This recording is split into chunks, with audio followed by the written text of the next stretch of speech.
Olá pessoal, vamos começar aqui mais uma edição do Pode Incluir. Hoje eu tô aqui com a Marli Ferreira, o pessoal conhece como Marli do PT, Marli do Educafro. Seja bem-vindo, Marli, ao nosso Pode Incluir. Muito obrigada, Edmar. É um prazer estar aqui com você. Pessoal, se inscreva no nosso canal aí, deixe também o seu like, porque é muito importante o nosso canal poder crescer aqui na nossa plataforma do YouTube aí, também no Spotify. Marli, por que você ficou conhecido como Marli do PT? Edmar, eu atuo nos movimentos sociais desde 2000, desde 1996, praticamente, que eu atuo na questão de 86, aliás, estou errando as datas aqui. E aí, dentro desses movimentos que eu participo, que é o movimento da igreja, o movimento negro, eu me filiei ao Partido dos Trabalhadores, né? E aí eu atuei dentro do PT por mais de 20 anos. Inclusive, fui a primeira mulher, né, vereadora do PT. Nós tivemos o Décio Andrade, o Auro, e eu fui a primeira mulher vereadora do PT. E aí ficou conhecido, né, como Marli do PT. E eu militei no PT há muitos anos, eu gosto muito da linha ideológica do PT, né, mesmo não estando no PT hoje, porque hoje eu sou do PV, eu faço parte aí dessa história, e o PT faz parte da minha história também. Hoje você está filiado ao Partido Verde. Isto. Partido Hoje Verde. eu estou no Partido Verde. Estive no PSOL, saí do PT, fui para o PSOL, fiquei no PSOL muitos anos e agora, esse ano, eu me filiei ao Partido Verde. Inclusive, saí candidata pelo Partido Verde, junto com o PT, né, que nós fizemos uma federação. Sim, até a federação. Isso. Vocês apoiaram o delegado Rodney. Isso. Isso. Marli, você, além de ser pedagoga, você também é orientadora. Qual que é a diferença entre essas funções aí que você exerce no momento escolar? Hoje, mas dentro da pedagogia, nós temos várias áreas. Tem a orientação, a supervisão e a supervisão e a inspeção, né? Então, eu optei pela orientação. Eu gosto muito da orientação educacional, né? E na época a gente tinha que escolher qual que era o ramo que você queria, né? Onde você queria atuar. E eu optei pela orientação porque eu gosto muito dessa questão dialogal. Eu gosto muito desse diálogo com o aluno, sabe? E eu acredito que a educação, ela acontece nesse diálogo. Então, muitas vezes o aluno está dentro de sala e ele não está legal, ele não está bem, ele não está passando bem, ele não está se sentindo bem, né? E ele precisa de alguém para dar esse apoio para ele. E esse apoio é o apoio que a orientadora dá. E não só esse apoio, né? De repente o aluno ele está precisando de alguma orientação em termos de estudo. E aí o orientador faz esse trabalho com ele, ensina para ele uma metodologia melhor de estudo, ensina ele a relacionar melhor. Então, é por isso que eu gosto da orientação. Eu gosto muito de gente, sabe? Eu sou, assim, apaixonada em gente. Quanto mais próxima das pessoas eu tiver, melhor para mim. Então, eu optei pela orientação por causa disso. E acho fundamental o papel do orientador dentro da escola. Marli, você é uma pessoa que milita na parte dos negros e fala muito sobre isso. Você até veio aqui fazer uma palestra pra gente recentemente. Como foi para você receber esse convite de participar aqui dessa palestra com os nossos usuários? Como você percebeu e sentiu a participação de todos ali, naquele dia no pátio ali? Edmar, eu gostei demais, sabe? É a segunda vez que eu venho, né? Há uns 4 anos atrás eu estive aqui também, na Semana da Consciência Negra, né? Uma das coisas que eu fiz enquanto vereadora foi implantar no município de Passos, nas escolas de Passos, né? As municipais principalmente, a Semana da Consciência Negra. Porque em 2000 não existia isso ainda, né? Nós temos esse ano, por exemplo, foi o primeiro ano que a gente teve o feriado nacional, né, da consciência negra. E, para mim, essa luta, sabe, contra todo tipo de discriminação, ela é a pauta principal da minha vida. Então, todas as vezes que eu sou convidada para falar sobre isso, eu fico imensamente feliz. Por quê? Porque é o espaço que a gente tem para chamar a consciência a respeito do preconceito, né? Nós sabemos que existem vários tipos de preconceito. O preconceito em relação às pessoas pretas, né, é muito grande. Por quê? Porque nós viemos para cá, né, o povo negro veio para cá, para o Brasil, não foi a convite. Ele foi roubado, né? Ele foi negociado e trazido para cá como peça, como objeto. E muitas pessoas na nossa sociedade, infelizmente até hoje, consideram o negro inferior, consideram o negro um utensílio de uso, né? Se o negro não for útil, ele não serve para estar naquele lugar. Então, assim, a gente, nesses 500 anos aí de Brasil, a gente tem essa visão de que o negro é inferior. Então, é necessário ainda que a gente discuta muito isso. E discutir aquilo com vocês aquele dia foi fundamental. E a participação do pessoal me impressionou, para te ser sincera. Sabe, eu não contava com a participação, com a interação tão grande com o tema, como foi aquele dia. Eu fiquei muito lisonjeada, fiquei muito feliz, saí daqui energizada, sabe? Porque, às vezes, no espaço que você mais pensa em encontrar apoio, você não encontra apoio nenhum. As pessoas não te ouvem, né? E no espaço onde você considera que não vai ser tão fácil falar, é exatamente o espaço que mais te acolhe, né? Inclusive, o nome do seu projeto aqui é muito importante, né? O incluir é fundamental. Então, assim, para mim foi uma bênção, sabe? Eu fiquei muito feliz mesmo. Eu espero poder vir mais vezes, participar todo ano da Semana da Consciência Negra com essa instituição. Mas, na sua visão, quem sofre mais preconceito? As pessoas com deficiência ou os negros? Eu diria que as pessoas os negros, eles têm um preconceito institucional já, é uma coisa de estrutura, certo? E a pessoa com deficiência, ela nunca foi aceita pela sociedade, vamos ser verdadeiros, né? As pessoas, elas sempre tiveram que brigar pelos espaços delas. Então, eu considero assim que a questão da negritude é uma questão estrutural, o negro é menor. Então, toda vez que você vê uma pessoa negra, você pensa assim que ele é inferior, a sociedade considera ele inferior. Quando você vê uma pessoa com alguma deficiência, você pensa primeiro, certo? Não é uma questão estrutural. Você pensa primeiro, né? Por exemplo, nós temos Portinari. Quem que é Portinari? Um dos maiores pintores brasileiros.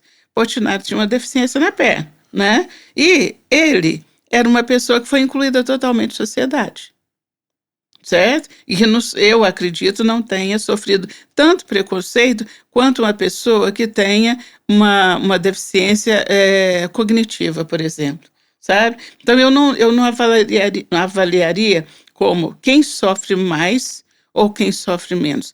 Eu avaliaria como o tipo de preconceito, certo? O tipo de preconceito, né? Um preconceito ele é estrutural, sabe? O do negro é estrutural, é histórico, né? E a pessoa com deficiência é um outro tipo de preconceito. Mas todo preconceito é negativo, certo? Para mim, todo preconceito é negativo, todo preconceito deve ser combatido. Porque você olha a pessoa você julga a pessoa pelo seu conceito. Você não vê a pessoa antes, você vê o seu conceito em relação a ela. Como professora, como você vê hoje a inclusão na nossa sociedade, nosso Brasil? Eu considero, Edmar, que está caminhando, sabe? Caminhando. Pelo menos a gente está discutindo a situação. O fato de hoje as escolas terem o professor de apoio, inclusive, é uma novidade que não existia na minha época de estudante. Sabe, nós não tínhamos apoio. Inclusive, muitas vezes as pessoas com alguma deficiência nem frequentavam a escola. Então, eu considero que a gente está caminhando. Te falar em porcentagem, assim, olha, não tá 100% positivo, não está não. Sabe, não está por causa da questão estrutural. Porque às vezes a escola inclui, mas a escola é instituição, mas as pessoas da instituição não incluem. Eu vou contar uma história para vocês aqui. Não é nenhuma crítica, é só uma pequena observação para as pessoas poderem refletir. Meu sonho sempre foi fazer jornalismo. Uhum. Eu recebi aqui um psicólogo, o Dr. Carlos, tem visto com ele aqui já, o Carlos Lopes. Ele falou para mim assim: Edmar, você poderia fazer uma faculdade. Só que eu, a vida inteira, frequentei só a PAI. Aí ele falou, eu vou ver se eu consigo fazer pra você um curso pra você lá na UEM. Vamos ver pra você se dá certo. Ele foi, falou pra mim, Edmar, fazer o curso via como ouvinte é uma situação que você pode fazer. Só que você pode seguir o curso inteiro como ouvinte, só que você não vai ter as notas, você não vai cobrar trabalho seu, você não vai ter que seguir as aulas todos os dias. Se você faltar, não vai ter problema. E é uma situação assim. Eu pensei, me falei, Carlos, muito obrigado, mas para mim isso não é inclusão. Então não vou fazer nem inscrição para o vestibular, porque para mim isso não é inclusão, não. Como que você analisa essa situação? Você não teria direito a diploma se você fosse só ouvinte, né? Então, incluir para ouvir é uma coisa que você pode fazer pela internet, né? Agora, incluir, no caso específico seu, a faculdade talvez não teve a estrutura para te receber. É onde eu te falo, a inclusão, ela está a caminho, né? Porque se a faculdade vai incluir você enquanto aluno, ela tem que te incluir institucionalmente. Você tem que ter seu diploma, né? Se você vai ser só um ouvinte, aí não é inclusão. Então, a gente teria que analisar, e aí, no caso, eu não posso julgar, porque eu não sei qual foi o processo dentro da faculdade, né, para eles analisarem isso, como que seria a sua inclusão institucional. Você ser matriculado, você ser aluno e não só ouvinte, Não, certo? a questão é a seguinte, eu iria fazer o curso como ouvinte, eu poderia participar das aulas, só que ele, sim, gente, não é uma crítica, não. É só uma questão de observação, para gente saber aonde a gente quer chegar com essa inclusão dessa maneira. Entendeu? Não é nenhuma crítica. Às vezes a pessoa vai, mas tá criticando. Não tô criticando, não. O que eu quero é fazer as pessoas raciocinarem, pensarem como que está sendo feita a inclusão hoje no Brasil. E ele falou assim, Edmar, acontece isso várias vezes, tem aqui em vários lugares acontece isso daí. O pessoal vai lá, segue as aulas, consegue concluir o período normalmente como ouvinte, mas o diploma que é bom eles não recebem. Eu falei, então o que adianta? Eu não vou fazer trabalho nenhum, porque eu não sei ler nem escrever, gente. Eu nasci com 4 anos de idade, eu entrei aqui na PAI e fiquei por aqui mesmo, e tô aqui até hoje. Então, sabe, não tem um currículo escolar igual de primeira a quarta, de segunda, de quinta a oitava, não tenho isso. Então é uma coisa que, sim, se é para incluir, que pensa em direito.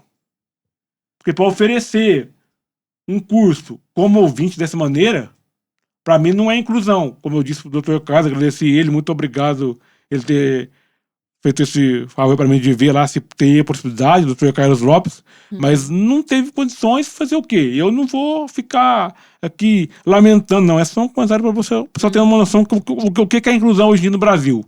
As falhas da inclusão. Ótimo. E é um questionamento que você está fazendo que pode chegar ao MEC, certo? O Ministério da Educação. Esse questionamento seu pode chegar ao MEC. Eu nunca tinha pensado né, nessa praticidade, na dificuldade dessa questão. Então, olha, no Brasil, se você é analfabeto, você não pode tirar a carteira de identidade, de motorista, desculpa. Você não pode tirar a carteira de motorista, né? Você, até para votar, a questão você tem que saber assinar seu nome. Então, a inclusão aí no teu caso, ela ainda não aconteceu. Mesmo você tendo uma visão geral da vida, você tendo uma dicção boa, você falando, você entendendo as palavras, você não sabe desenhar, né? Você não sabe a grafia. Então, a inclusão para você, dentro da lei atual, ela não é perfeita. Engraçado, para votar, eu consegui, com a minha mãe me acompanhando, alguém me acompanhando para poder ajudar lá, eu teclar lá as teclas na hora de votar. Não tive nenhum problema quanto a isso. E aí você exerceu a sua cidadania, mas na hora de voltar para você, né? Aí é que está a importância. E eu faço isso desde quando eu alcancei a idade de poder votar. Aí, eu sempre tive alguém poder me ajudar lá na urna. Aí, Edmar, olha... A minha mãe ou a minha irmã, alguém que possa me ajudar. Será que existe alguém dentro do Congresso, dentro da Assembleia Legislativa, defendendo essa questão do diploma, para quem não sabe. É possível isso? Sabe, até uma questão política. E aí a importância da sua fala, agora, ela não é para Marli, sabe? A importância da sua fala é para todos os órgãos entenderem, né? Porque a mesma coisa, outros tipos de inclusão, né? Se você sabe dirigir, mas você tem alguma deficiência, falta uma perna, falta um braço, uma coisa assim, você tem um carro adaptado, né? Então todo mundo sabe disso, você tem um carro adaptado. Por que não, dentro da educação, a gente também ter esse processo? Porque você exerce um papel de jornalista. O que você está fazendo agora, você está comunicando, né? Esse programa seu, ele está colocando muitos questionamentos para a sociedade que, às vezes, um jornalista com diploma não dá conta de fazer. E você está fazendo. Então, por que você é limitado dentro da lei de não ter o seu diploma de jornalismo? É uma pergunta, né? Que eu não vou saber te dar essa resposta, sinceridade eu não vou saber, mas é uma coisa que a sociedade precisa de responder. Pois é, esse vídeo, Né? se eu conseguisse viralizar esse vídeo aqui e chegasse para algum senador, né?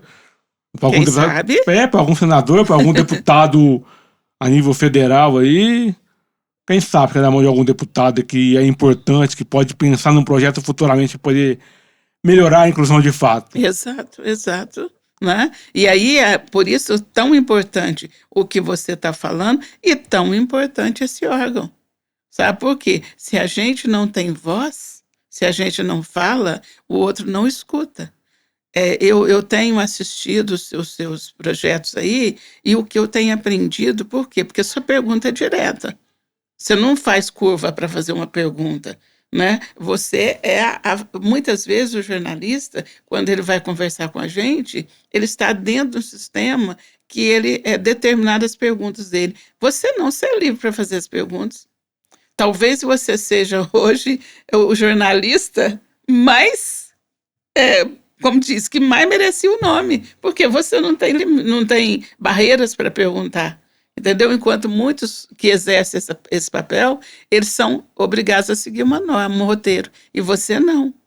Então, assim, o teu poder, né, o poder desse projeto, ele é maior que você imagina, né? E aí cabe a quem está nos ouvindo espalhar isso, tá? E inclusive os pedagogos, né?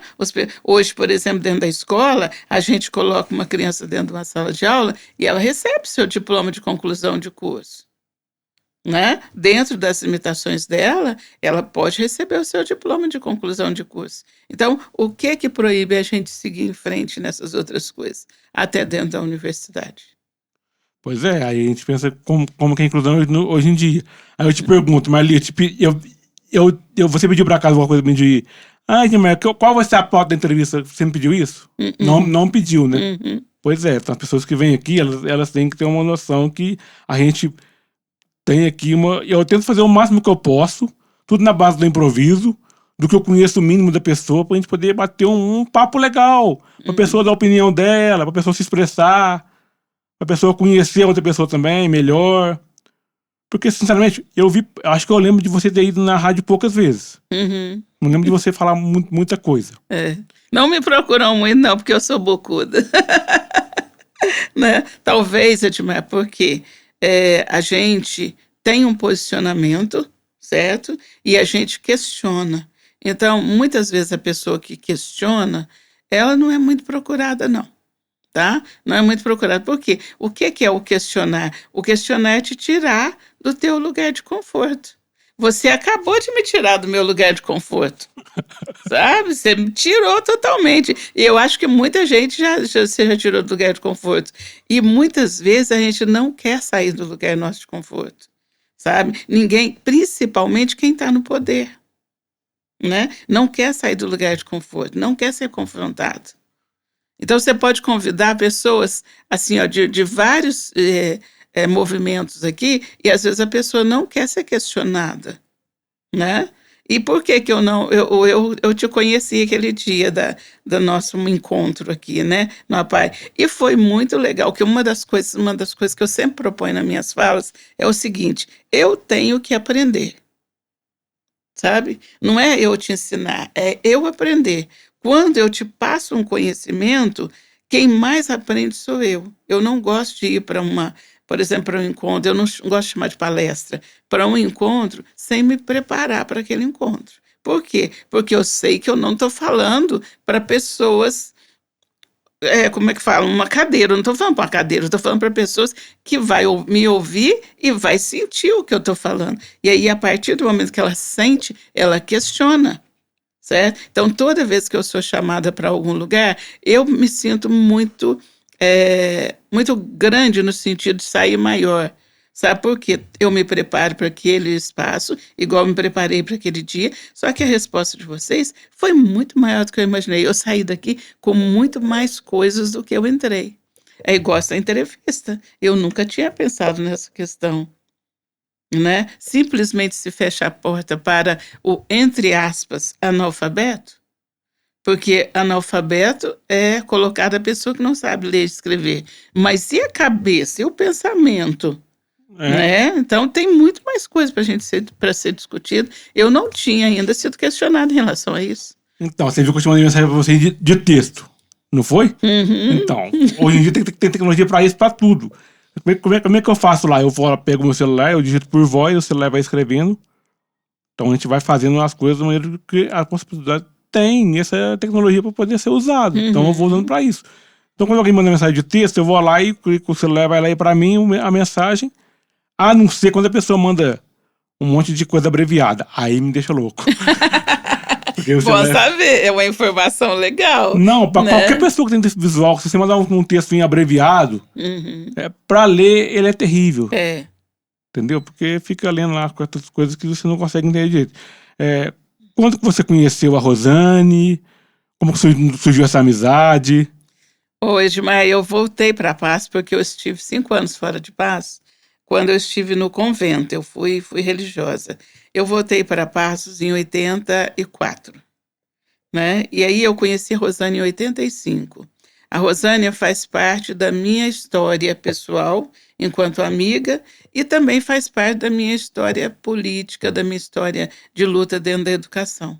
Sabe, é uma pessoa, assim, que eu tenho o maior carinho. Eu considero que, eu tenho mais 3 irmãs de sangue, e eu tenho as minhas irmãs de vida, sabe, aquelas irmãs que historicamente eu ganhei. A Rosânia é uma dessas, sabe, é uma dessas pessoas que eu tenho como a minha irmã de história, minha irmã de vida.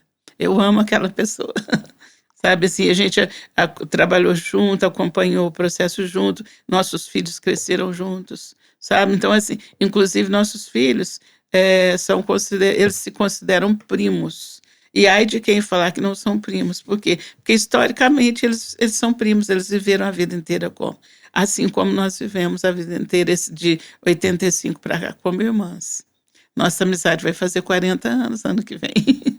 É uma coisa de comemorar muito, né, de comemorar muito, Mas sabe. ali, você fundou o Educafro e esse ano o cursinho já estava acabando. O pessoal tentando de férias já. Já entrou inclusive. Depois do Enem a gente não teve aula mais, sabe. Então vamos fazer o seguinte aqui. Para quem quiser fazer inscrição para fazer o cursinho ano que vem, como que faz? Com quem que entra em contato? A partir do dia 16 de janeiro, a gente vai começar já a colocar nas redes e no jornal, né, as nossas inscrições. A gente faz na segunda quinzena de janeiro as inscrições, e aí tem a seleção, né, nós temos uma seleção. Por que que a gente tem uma seleção? O cursinho nasceu da Pastoral do Negro. Ele nasceu como atividade pastoral, né, e ele é para pessoas negras, afrodescendentes e carentes. Então, por exemplo, se tem um negro que vai fazer a inscrição conosco, mas ele é um negro que tem muitas posses, que pode pagar um cursinho, ele não vai entrar. Por quê? Porque ele, como negro, se ele estudou na escola particular, se ele tem dinheiro para pagar um cursinho, o cursinho não é para ele. O cursinho é para negros carentes, afrodescendentes carentes. Se tiver uma pessoa branca que vai lá e faz a inscrição, e ela é uma pessoa de baixa renda, comprovadamente, ela entra no cursinho, certo? Então, assim, nós temos 5 critérios que para nós é fundamental na hora de fazer a seleção para entrar no cursinho, sabe? Então, a gente olha a renda per capita familiar, né, para ver se essa pessoa realmente não pode pagar um curso, se ela realmente precisa do nosso trabalho pastoral. Porque lá todos os professores, todo mundo que atua lá, atua de forma voluntária. Eles não cobram um cafezinho pelo que fazem, sabe? Então, assim, a gente está lá para servir a quem precisa. Aí nós temos, então, depois na segunda quinzena de janeiro, nós temos a inscrição e depois nós fazemos o processo de seleção. Então fala pra gente aí, por favor, as redes sociais do cursinho, você lembra de cor? Sim, é Núcleo Décio Andrade. Núcleo Décio Andrade. É só você entrar na internet assim que você já vai entrar no nosso e-mail, no nosso Instagram, você já vai entrar. Porque nosso cursinho tem o nome do primeiro vereador do PT, né, que foi uma pessoa assim que a cidade, quem conheceu não esquece, um político exemplar, um cristão exemplar, um filho exemplar, e ele morreu, né, ele foi eleito, depois ele se reelegeu, ele se elegeu e morreu no dia 6 de janeiro, não chegou nem a ocupar, nem a trabalhar no segundo mandato, e aí a gente quis homenageá-lo, sabe, para que a cidade saiba que nós temos políticos que já atuaram maravilhosos, negros maravilhosos, né, e que não pode deixar morrer essa memória. Então aí é só você clicar lá, Décio Andrade, que você vai entrar no Instagram, vai entrar no cursinho, no e-mail do cursinho. Eu vou entrar lá depois para poder ver, para conhecer, talvez lá também tem a história dele. Tem sim. No Facebook dele. Tem no Instagram, tem a história dele, sabe? Então, assim, é muito importante para nós manter esse nome, porque é um nome próximo da gente, né? Uma história que é palpável para nós, sabe? E foi uma pessoa, assim, que fez o melhor que pôde nos 33 anos de vida dele, né? Foi uma estrela para a gente. Mas deixa pra gente uma mensagem final, por favor. Edmar, a mensagem final minha aqui é que bom que você existe, tá? Que bom que você existe, que você está nesse projeto, né? Que você tem esse espaço para os seus questionamentos, porque se tivesse mais espaço, a sociedade nossa seria muito melhor, né? Então, assim, o incluir, para mim, é reconhecer o valor das pessoas. Cada um de nós tem um valor, cada um de nós tem uma capacidade, tem uma inteligência, sabe? Não existe ninguém que não tenha o que apresentar para o mundo. Então, eu espero que esse programa seu, que esse projeto seu, ele cresça bastante, que você tenha sempre apoio, tá? E que mais pessoas sejam incluídas, né? E que você continue levando a sociedade a pensar no que é realmente inclusão, viu? Assim, muito obrigada. Meu agradecimento profundo a você por esse momento maravilhoso. Tá? Pessoal, vocês se inscrevam no nosso canal aí, deixem o seu like, o seu comentário. Hoje a gente conversou aqui com a Marli do PT, aqui no nosso Pode Incluir. Até uma próxima oportunidade.